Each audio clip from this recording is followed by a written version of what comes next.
ranking every Remembrance boss based on how hard it was to not get hit, DLC edition. This is part 2 of the series, so if you haven't seen part 1 yet, I will link it at the end of the series and in the description of the video. You already know the rules. We rank the Remembrance boss fights based on how much time and the number of tries it took to snap these fuckers out of existence. So let's just get to the countdown. At number 11, we have Bayle. I've always loved this fight, and I think many people in the community can agree that aesthetically, this boss fight hits all the marks for a memorable gaming experience. From the music, to Bayle's design, to his flashy moveset, to even the side NPC that you can spawn in, everything about this fight is just literal peak. We are actually fighting on the peak of a mountain too. Having said that, I wish that it took me longer to beat Bayle, but I learned in the most foul way that the key to this fight is to nut on his nub, because in doing so, it only took 7 seconds to kill this dragon amputee. Final stats were 24 tries and 38 minutes to no-hit him. Holy shit! Sage! That was crazy damage! Coming in at number 10, it's everyone's favorite stickman of the lands between, Midra. We whipped out the Mike Tyson gloves for this fight and just bullied Mini Midra in phase 1 using a quick 1-2 jab. Starting off in phase 2, we skate circles around him before following up with a devastating 9-hit axe handle combo, and this stickman is looking like he needs some milk. But we know Midra is no 2-pump chump, so he uses his Desperation Explosion that we easily predict after fighting him 27 tries.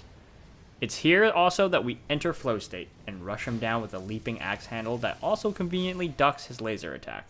We punch him one more time in his spleen and it's lights out for Mr. Lord of Frenzy Flame after fighting him for 52 minutes. I knew that was the run. Number 9 is the twin sister of our feat CEO, Rellana.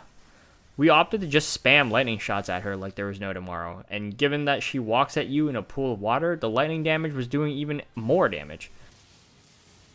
Her attacks are easy to dodge, and after just 39 tries and an hour of trying to no-hit her, I learned that if you can hit her 5 times with lightning shots, she will get knocked, allowing us to bypass her second phase entirely and finishing her off with one last lightning shot at close range. Pretty cold way to delete a boss, in my humble opinion.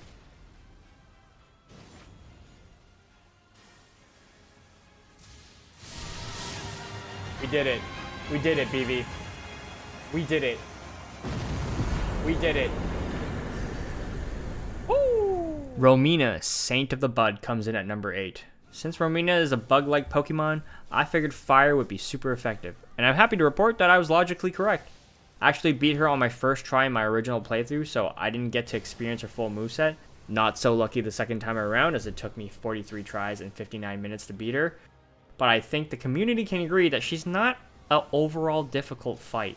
All her attacks have huge windups, so if you just play patiently and attack after you've dodged her move, no-hitting her is definitely pretty easy.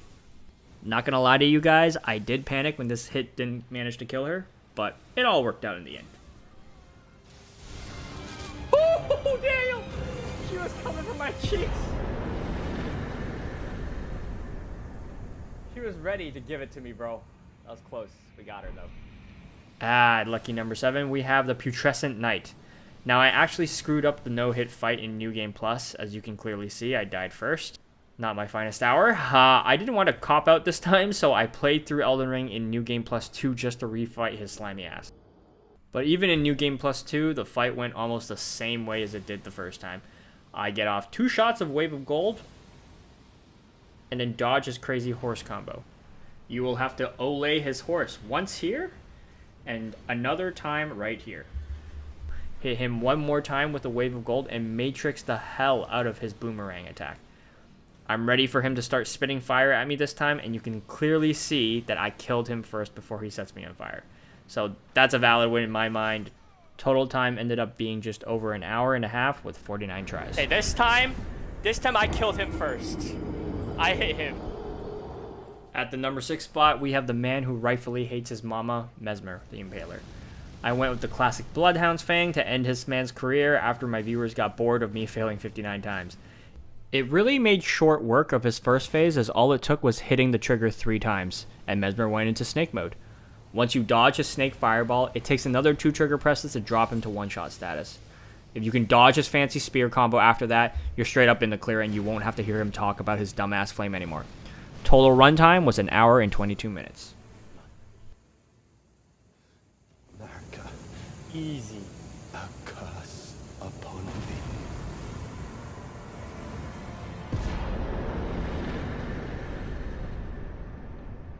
Let's fucking go, boys. My one viewer. I got you. Coming in at number 5, we have universally the most hated boss in the DLC, Commander Gaius, whatever his stupid name is. The devs were really trolling us with this boss design, as this guy starts the fight off with the most bullshit move to dodge in the entire DLC. I died a total of 60 times to this guy, with probably 40 times due to his charge attack alone. This is another boss fight where I got hit and failed to fight in New Game Plus, so I had to redo it again in New Game Plus 2. I 100% had no qualms with cheesing this boss fight since he was so full of shit, so I employed the pillar tactic. To pull this off, you need to use Mohg's spear and you'll bait his horny rampaging ass into the right side of the fighting area. I just dodged him here, so just know it might take a few tries. Once he's stuck like that, you can use Mohg's Blood Curse AoE reach to drain his life. As you can see, when positioned correctly, the blood portal will bleed all over Gaius. There should be enough time for you to buff up so you can do even more damage. So you can see here, I'm just hitting my buff routine mid-fight, disrespectfully, and drinking up to make sure I have all my power-ups.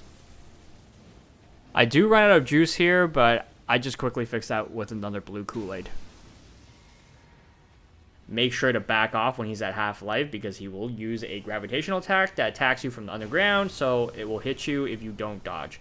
Once you've dodged this wannabe Radon moveset, you can finish him off with Mohg's Blood Curse again. Total fight time was just over an hour, which honestly I was pretty happy with.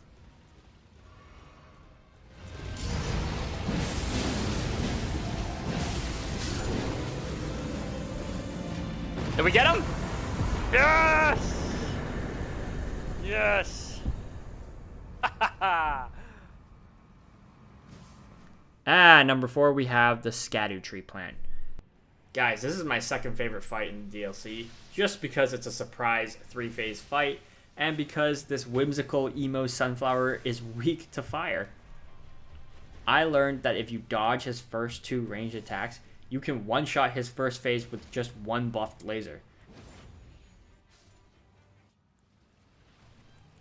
After he respawns, you can shoot him one more time off rip and then roll his charge attack before getting off a second shot to quickly end his second phase. We have some time to buff here, so I do that before I critical hit him in the face.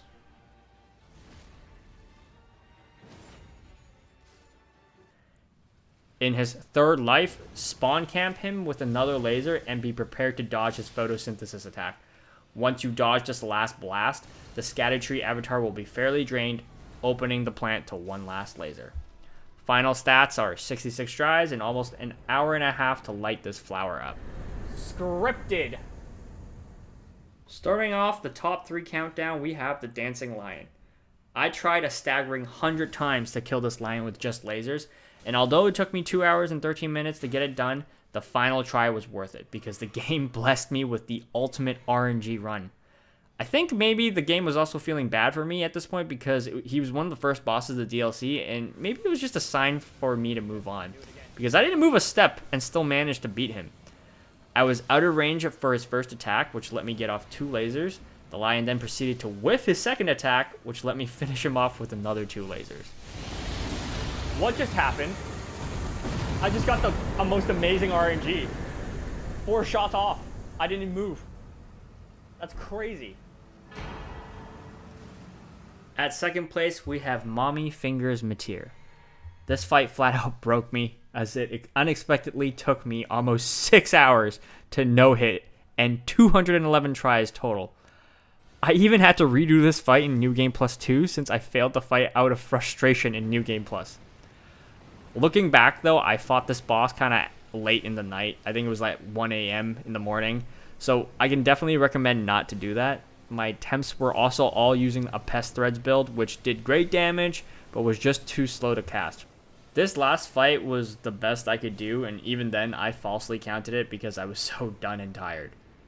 Up until now, I felt like the Pest Threads worked on all the larger bosses, but for whatever reason, for Mommy Metyr, it just wasn't hitting correctly.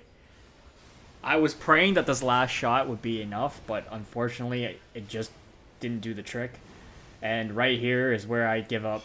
I knew I would take him with me, and that's all I had for the night. I'm counting that. I'm counting that. That's why in New Game Plus 2, I ended up resorting to this laser build, which took me 2 tries to pull off, so clearly this was a build issue and not me. At least this is what I tell myself to go to sleep at night.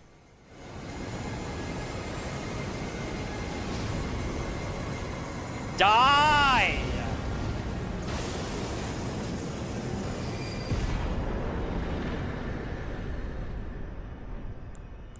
Good riddance. Coming in at the #1 spot to probably no one's surprise is Consort Radahn. I want you guys to comment below how long you think it took me to beat him without getting hit. Go ahead, I'll wait. The answer is 335 tries and 7.5 hours. That's right, it took me a full working day to beat his ass. I used a Euphoria Blade build in the first 3.5 hours while fighting him before realizing I was not getting better at the fight, so please enjoy my suffering in this condensed death montage to Mozart Einklein's Nacht music.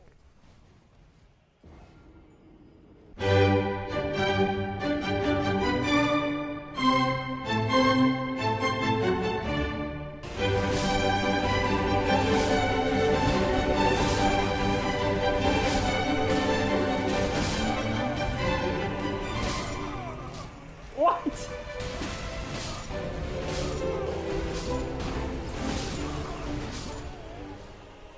After getting bullied for an entire stream, I said fuck it. If one Euphoria Blade is not doing the trick, then why not double that shit and pass it on to the next stream? And thank Christ I did that, because the double Euphoria hits like Bandai Namco's Night Rain trailer.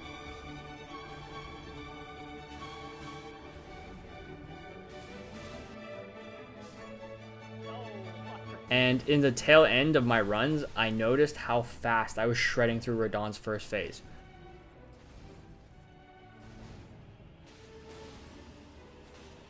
I just had to learn his second phase properly enough to push through, but his stupid AoE attack at the beginning kept getting me no matter what. And if I managed to dodge that AoE attack by some stroke of luck, I would then get slapped by his follow-up cross-slash combo. I think it took me at least another 100 tries just to learn to dodge that thing, so once I got it, I could feel my confidence skyrocketing until this happened.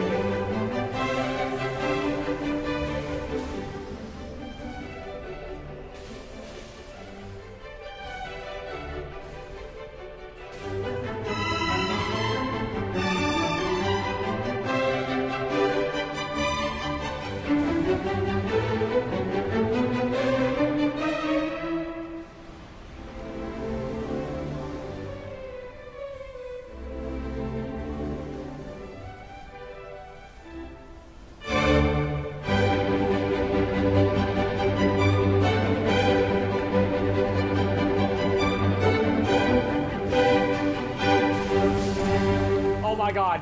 Oh my freaking God, Daniel. Oh my God. Let's freaking go, baby. We're done, Elden Ring. We're done.